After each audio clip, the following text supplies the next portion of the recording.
हमारे गौरवशाली इतिहास की प्रेरणादायी महिलाओं की वेशभूषा में उनके द्वारा दिए गए संदेश प्रस्तुत करने आ रही हैं हमारे विद्यालय की बहनें।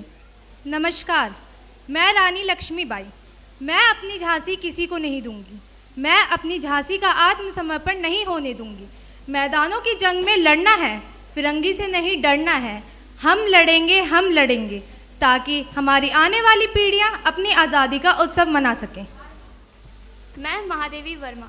मैं नीर भरे दुख की बदली, मेरा पग पग संगीत भरा, श्वास में सफपन पराग झरा, नव के नवरंग बनाते धुकुल, छाया का मालिन में पली। मैं क्षितिज भ्रुकुटी पर धुमली, चिंता का भार बनी अविरल, निज के कण पर जल बन बरसी, नव जीवन अंकुर बनने के। धन्यवाद। नमस्कार, मैं जीजाबाई। शिवा, राजा बनने के लिए तलवार चलाना ही काफ़ी नहीं है, न्याय, धर्म और प्रजा का प्रेम भी चाहिए। सत्ता हासिल करना आसान है, लेकिन प्रजा का दिल जीतना उतना ही कठिन कार्य है। तुम एक बाघिन के संतान हो, तुम्हारे हार किस्मत में नहीं लिखी। मैंने तुम्हें जन्म दिया है शौर्य गाथा लिखने के लिए।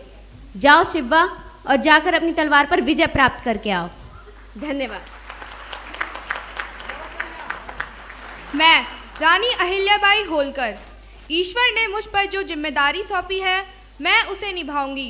प्रजा की सेवा व सुरक्षा ही मेरा परम कर्तव्य है। इस ईश्वर ने मुझे जो कहा है, मैं वह ज़रूर करूंगी। धन्यवाद। मैं भगनी निवेदिता। मानवता की सेवा ही ईश्वर की सच्ची सेवा है।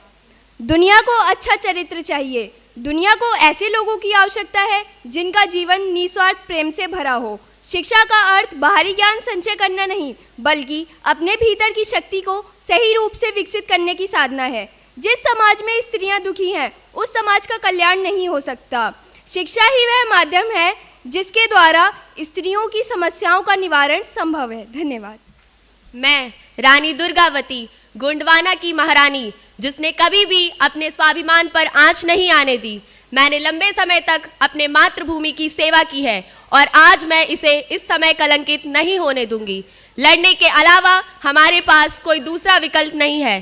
गुलाम बनकर जीने से तो बेहतर है कि आज़ाद ही मरना। धन्यवाद। नमस्कार, मैं सरोजनी नायडू। किसी भी देश की महानता वहाँ के प्रेम और त्याग के अमर आदर्शों में निहित होती है, जो कि उस जाति की महिलाओं को प्रेरित करते हैं। नारी केवल घर की शोभा नहीं होती है, बल्कि समाज की शक्ति भी होती है। जो हमारा ज्ञान है वो जीवन का प्रकाश है। इसलिए शिक्षा एक ऐसा हथियार है जो कि आपके जीवन को बदल सकता है। धन्यवाद। आप सभी को मेरा नमस्ते।